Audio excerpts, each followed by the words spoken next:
Hey guys, Jengar here. Welcome to today's realistic review in which we are taking a look at the Re.2000GA sitting at 2.0 battle rating in realistic battle, and we did it again, bloody hell. I forgot to press the record button again and I missed the first 5 minutes in this match. I did record the second half of the match normally when I finally figured out what it was. And what it is that sometimes the A8 key doesn't seem to be doing its work, because I had it with the F4U7 as well, and it was not a coincidence, because I can clearly recall that I did press that button, but it just didn't start recording. So in the future I will be double checking if it is actually recording. So you'll see a little bit of the replay, and then we'll go into the normally recorded footage of this match. And this was a very nice match in this plane indeed.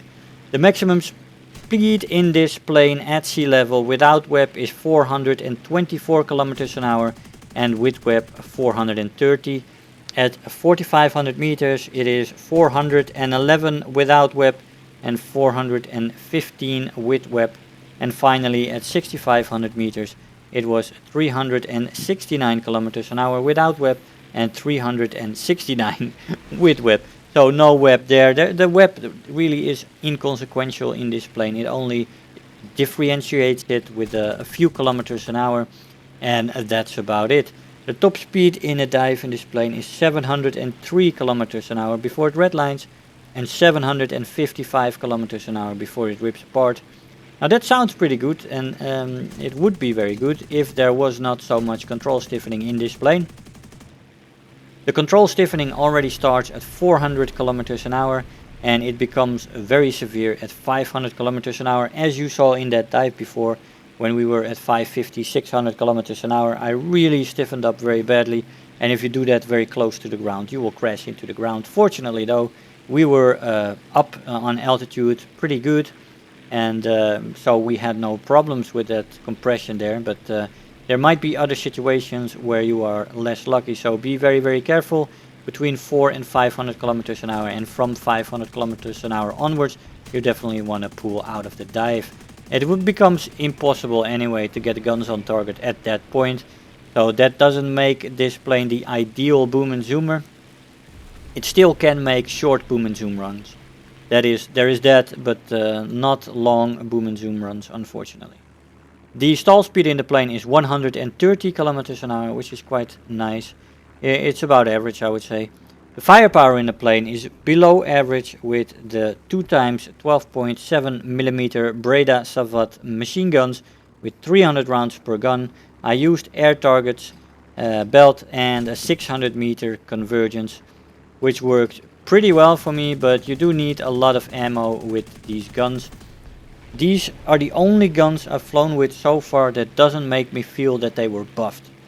So well, of course most machine guns may not have been buffed, but I felt in some planes that they had been, and these Italian guns feel maybe even worse as before, so I don't know what happened to those.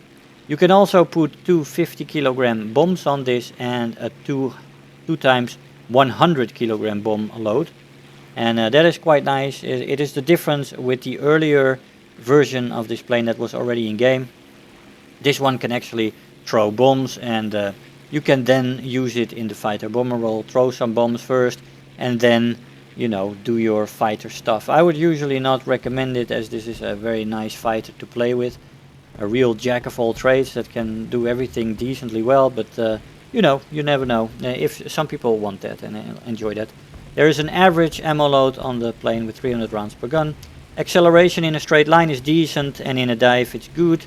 Energy retention in the horizontal is decent, and in the vertical is average, not too great.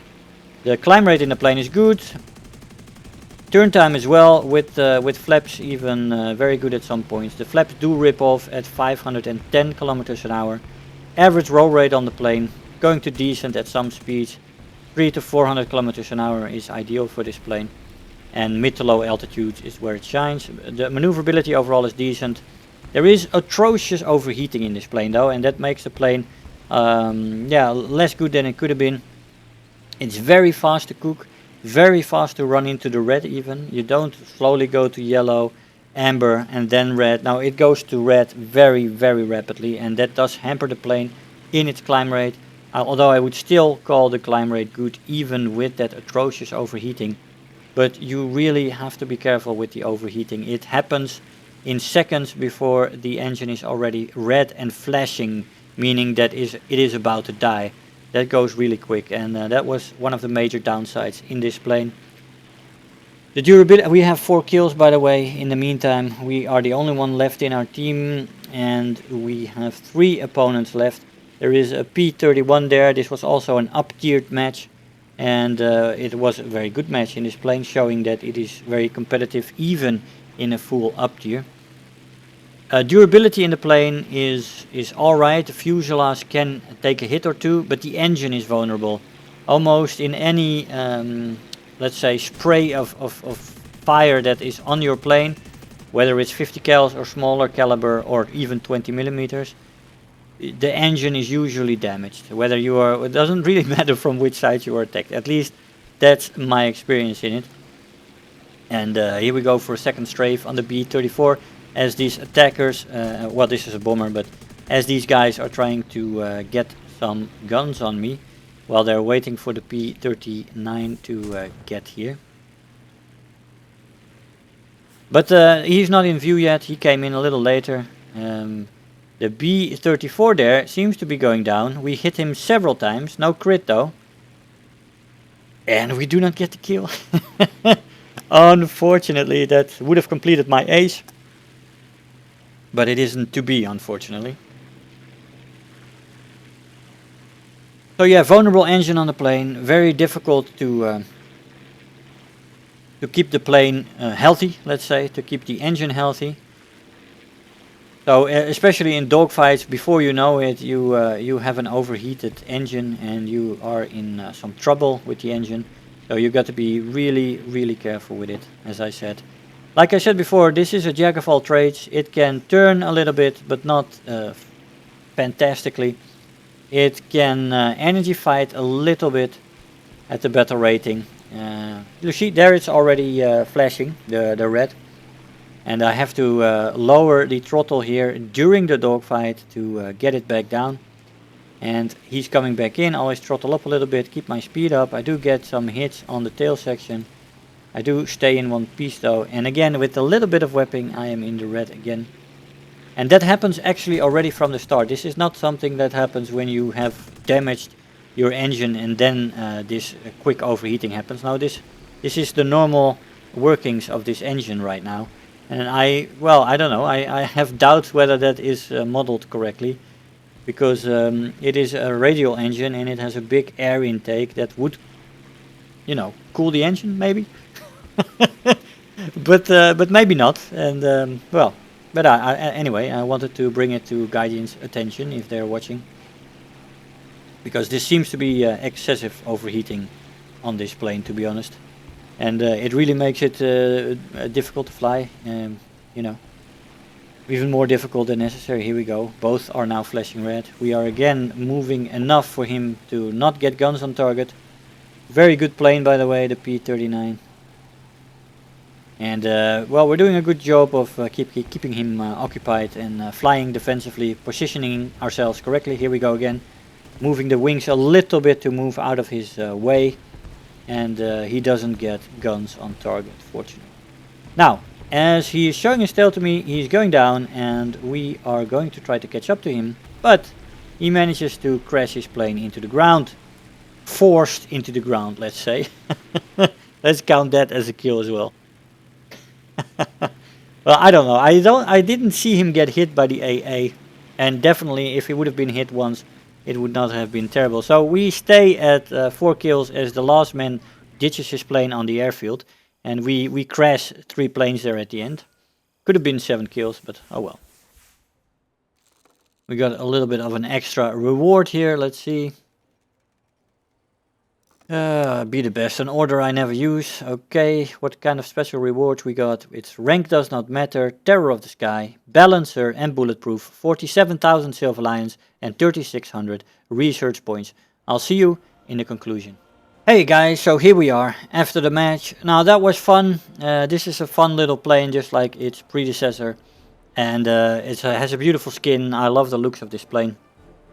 So there is that. For the rest, it has some bomb loads, making it a little bit more versatile than the first Re.2000. And yeah, well, it's a plane to have shenanigans in. It's a good jack of all trades. It can do all the roles pretty decently, and you can transition between those roles well, very easily. It has some downsides though, the control stiffening starting already at 400 kilometers an hour, making extensive boom and zooming impossible in a plane, but short boom and zoom runs are possible, let's say.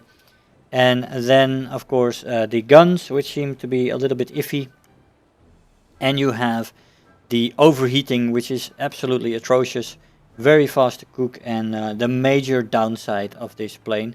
The engine, when it comes to the damage model, is also a little bit fragile, vulnerable, let's say. It seems to get hit from every angle you get shot at if there is an extensive burst on you, so you don't get hit in this plane, and if you do, you will notice that often it is your engine that actually gets damaged.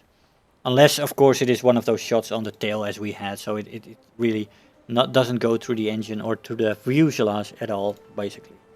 But all in all, I like the plane and I had fun in the plane.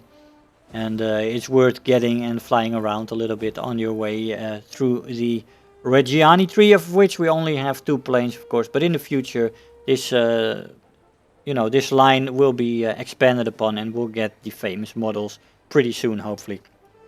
Guys, I hope you enjoyed the video. I want to thank you all for watching, and I'll see you guys next time. Bye bye. If you're new here, make sure to hit the subscribe button, become part of this community. If you are already a subscriber, don't forget to like the video, do leave me a comment, and if you really feel like helping out today, make sure to share the video with your friends and let them know about the channel.